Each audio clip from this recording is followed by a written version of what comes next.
यहाँ पे बैठे सम्मानित बुजुर्ग, नौजवान साथी, आवाज सुन रही मातर शक्तियां, आप सभी के चरणों में आपके बेटे, आपके बच्चे हरियाणा से आए हरस शिकारा की हाथ जोड़कर राम राम।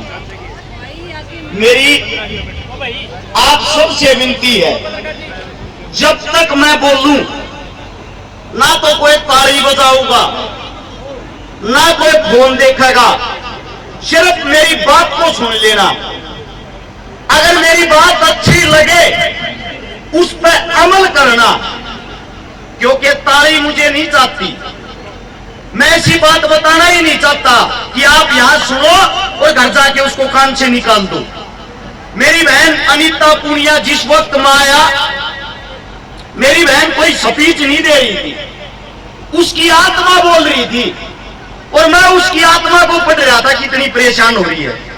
पहले तो एक बात बता देता हूं अनीता बहन, तेरा ये भाई मैं हूं, 7 साल की उम्र का था, की उम्र में ही नहाता तो रोटी बनाया करता, और 11 साल से समाज सेवा कर रहा हूं, 11 साल से लोगों की गालियां सुन रहा हूं।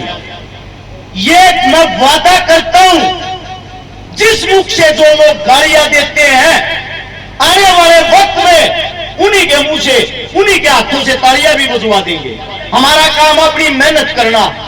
सबसे पहले तो धन्यवाद करना चाहूंगा सरला पाठशाला का। वो किस लिए? एक औरत अपने खुद के खून अपने बच्चे को पाल ले, इससे बड़ा कोई काम नहीं होता। एक औरत 100 बच्चों को पाल रही है, वो भी इसका खुद का खून नहीं है, इसलिए मैं मेरी बहन पे प्राउड फील करता हूं, इस सरला पाठशाला की टीम पे प्राउड फील करता हूं।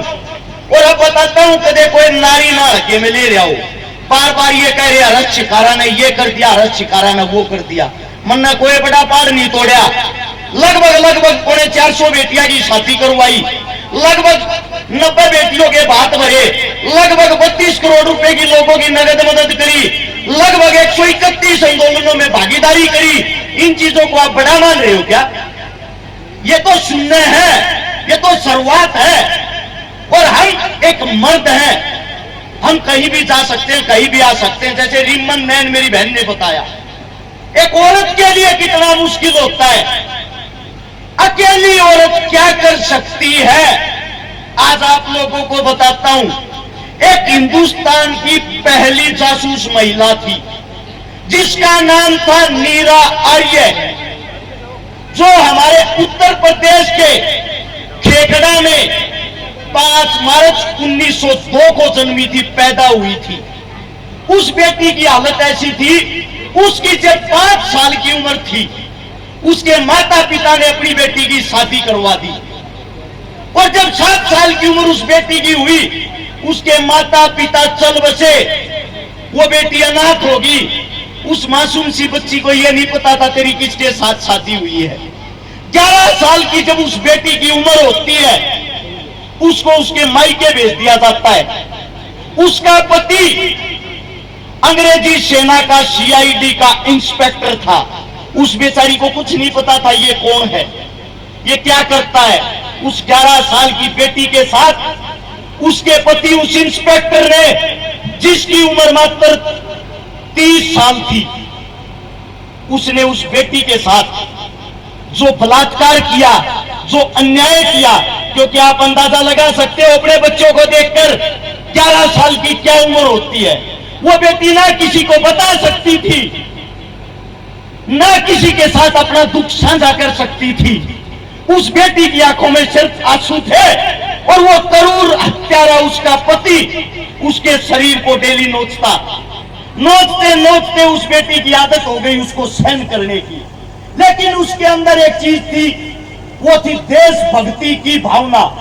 जब उसको पता लगा, वो यंग अवस्था में हुई, 16 साल की उसकी अवस्था हुई, कि तेरा पति तो अंग्रेजी सेना के अंदर इंस्पेक्टर है, उस औरत ने अपने पति से दूरियां बना ली और सुभाष चंद्र बोस की आजाद हिंद फौज को ज्वाइन कर लिया। उसने जब आजाद हिंद फौज को ज्वाइन किया, अंग्रेजों ने उस इंस्पेक्टर की ड्यूटी लगा दी कि सुभाष चंद्र बोस को तू ही मारेगा। क्योंकि तेरी पत्नी उसके साथ उसकी जासूस बन के रहती है और तेरी पत्नी से तू प्रेम दिखा और प्रेम दिखाकर नेताजी को मार। उसके पति ने अंग्रेजों के रूल को फॉलो किया। नेताजी को रात के वक्त गोली से मारने के लिए उसके तंबू के बाहर गया। उसकी पत्नी वहां खड़ी हुई थी, नेताजी का साया बन के। उसकी पत्नी ने पूछा क्या करने आया है? उसने बताया अपनी ड्यूटी, नेताजी को आराम से मारने दे वरना तेरे को भी मार दूंगा। उसकी पत्नी ने कहा जब एक औरत अगर साथ देने पर आए वो कैसा साथ दे सकती है, आज मैं ये तेरे को दिखाती हूं। चाकू निकालती है और अपने पति के सीने में 4 चाकू काट देती है। उसके पति की वही मौके पर मौत हो जाती है और आज 3 चाकू मारते हुए कहती है जिसने मुझे इज्जत दी, जो मेरे देश के लिए लड़ रहा है, वही मेरा असली पिता है और उसके लिए तेरा क्या, मैं हर एक अपने का खून बहा सकती हूं क्योंकि तू एक गद्दार है। उसके बाद नेताजी उठ गए। नेताजी ने लड़की को छुपा दिया, बेटी तेरा ये मैं एहसान कैसे उतार पाऊंगा, तू थोड़ी छुप के रहना, कभी अंग्रेजी सेना आकर तेरे पर अत्याचार करे मुझसे सहन नहीं होगा। जो कुर्बानी तूने मेरे लिए आज ले ली है इसका हक शायद मैं 7 जन्मों में भी अदा नहीं कर पाऊंगा। नीरा आर्य को अंग्रेजी सेना पकड़ लेती है, पकड़ने के बाद काला पानी बंद कर देती है। काला पानी बंद करने के बाद नीरा को नग्न अवस्था में किया जाता है। साथियों, बताते हुए शर्म आती है मुझे मेरी माताओं बहनों के सामने, लेकिन इन्हीं माताओं बहनों की कोख से जन्मे हैं, अब शर्म भी कैसी। वहां पे नीरा को नग्न अवस्था में करके जो औरत के एक अंग होते हैं उनके ऊपर उबलता हुआ तेल डाला जाता है और यह कहा जाता है हम आपको बरी कर देंगे, सिर्फ नेताजी का पता बता दे। उस औरत ने कहा अगर औरत अपनी पर आ जाए उसके खून का जब तक आखिरी कतरा रहेगा वो जब तक वफा करेगी और नेताजी मेरा बाप है, नेताजी का पता तो मैं मरने के बाद भी नहीं बताऊंगी। उसके बाद उन अंग्रेजों ने उस नीरा बहन के सतन जिनसे बच्चा दूध पीता है, चाकू लेकर सतनों को काट दिया, दोनों को खून से लथपथ तड़प रही है। तड़पने के बाद इंसान मृत्यु को देखकर हाथ जोड़कर रहम की भीख मांगता है और वो चिल्लाती है नेताजी जिंदाबाद, आजाद हिंद फौज जिंदाबाद।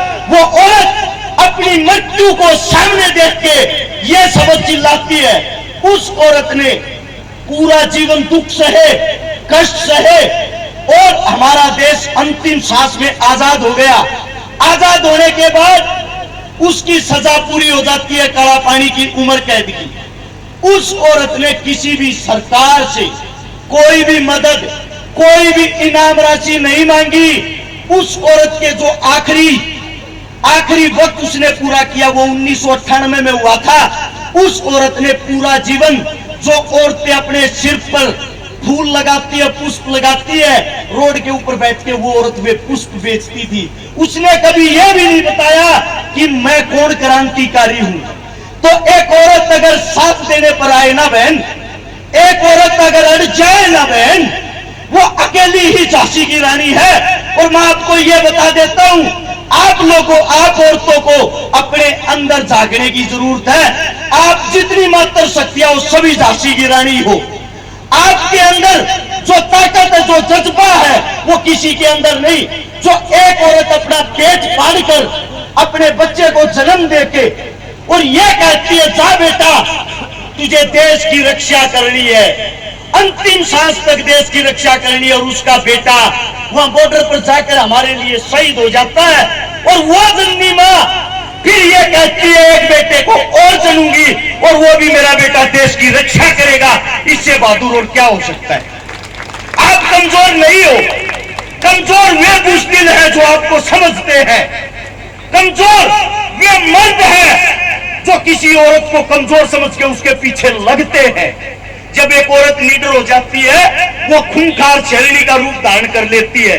और मैं यहाँ पे जितने साथी जो बैठे हैं, मैं आप सबको एक बात बता देना चाहता हूं, अगर आपके बीच से कोई औरत मेहनत कर रही हो, संघर्ष कर रही हो, आप लोगों का हक बनता है उसका चाचा, ताऊ, भाई बनकर उसका साथ दे, एक ढाल के रूप में उसके चारों तरफ से खड़ा हो जाए। भले ही वो गलत कर रही हो, लेकिन इस वक्त जब तक साथ दो जब तक आपको गलत ना दिखाई दे। जिस दिन आप लोगों को ये लगे हमारी बहन में गलती है, उस दिन सबसे पहले विरोध भी आप करना अपनी बहन का। पहले उसको गलत साबित होने तो दो, उसको कुछ करने तो दो। इतनी दूर से मैं आया हूं मेरी बहन, आज से मैं भी करता हूं अपनी जेब से इस पाठशाला के कार्य को देखते हुए आप लोग मेरे छोटी सी जो राशि है उसको अपनाए। उससे दूसरा, जितने जो भी साथी आए हुए हैं, जिसकी जैसी भी श्रद्धा हो, ऐसी ऐसी पाठशाला, ऐसे ऐसे कर्म करने का इंसान को मौका बहुत कम मिलता है। किसी की जेब में 1100 या 2100 इस बेटी को आशीर्वाद के रूप में जरूर देके जाए, ये आप सबसे मेरी गुजारिश है। दूसरी बात, बहन बता रही थी बारिश आ गई थी, ऐसे ऐसे भागा दौड़ी माच रही थी।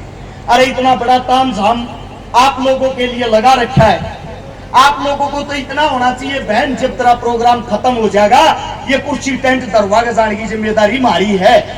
हद करते हो, मेरे को सीकर प्रोग्राम में जाना था।